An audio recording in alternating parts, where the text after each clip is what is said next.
Indonesia ஜகார்த்தாவில் முதன்முறையாக முருகன் ஆலயம் ஒன்று எழுப்பப்பட்டுள்ளது. இந்த ஆலயத்தை ஸ்ரீ சனாதன தர்ம ஆலயம் ஜகார்த்தா முருகன் ஆலயத்தின் மகா கும்பாபிஷேகம் எதிர்வரும் பிப்ரவரி 2ஆம் தேதி வெகு விமரிசையாக நடைபெறவுள்ள நிலையில் அதற்கான தயார்நிலை பணிகளும் விறுவிறுப்பாக நடைபெற்று வருகின்றன.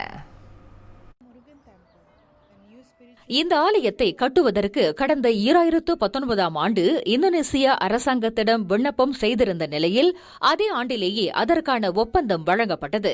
அதனைத் தொடர்ந்து 2020ஆம் ஆண்டு பிப்ரவரி மாதம் ஆலயத்திற்கான அடிக்கல் நாட்டு விழா நடைபெற்றது. கோவிட்-19 நோயினால் நடமாட்ட கட்டுப்பாட்டு உத்தரவுகள் அமல்படுத்தப்பட்டதால் கட்டுமான பணியில் தடை ஏற்பட்டது.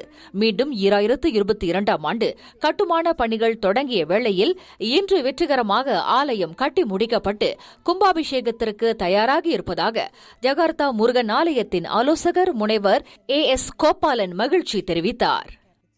இதெல்லாம் எங்களோட முயற்சி. எது மூலனாக்கா எங்களுக்கு ஒரு NGO இருக்கு, சனாதன தர்மா மூவ்மெண்ட் பீப்புள். அது கமா சதானான்னு சொல்லுவோம். அது வச்சுதான் நாங்க கவர்மெண்ட்க்கு லெட்டர் எழுதி நிலம் கேட்டிருக்கோம். நிலம் கேட்டதில் அவங்க அப்ரூவ் பண்ணியிருக்காங்க. அங்க ஒரு கோயில் கட்டுறாருன்னா ஒரு 32 ரெக்கமெண்டேஷன் தேவை. சுற்றி இருக்கிற மக்கள்ல இருந்து கவர்னர் வரைக்கும் அது தேவைப்படுது.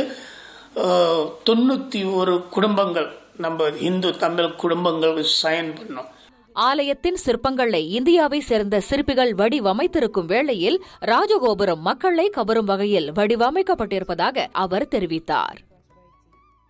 ஏன் மிகப்பெரிய கோயில்னாக்கா அந்த கோபுரம் 47 மீட்டர்ஸ். அது அடியில் 120 அடிக்கு மேல. இந்த கோபுரம் ராஜ கோபுரம் மண்ணுக்கு 21 மீட்டர்ஸ் முருகன் திருச்செந்தூர் முருகனை வைக்கிறோம்.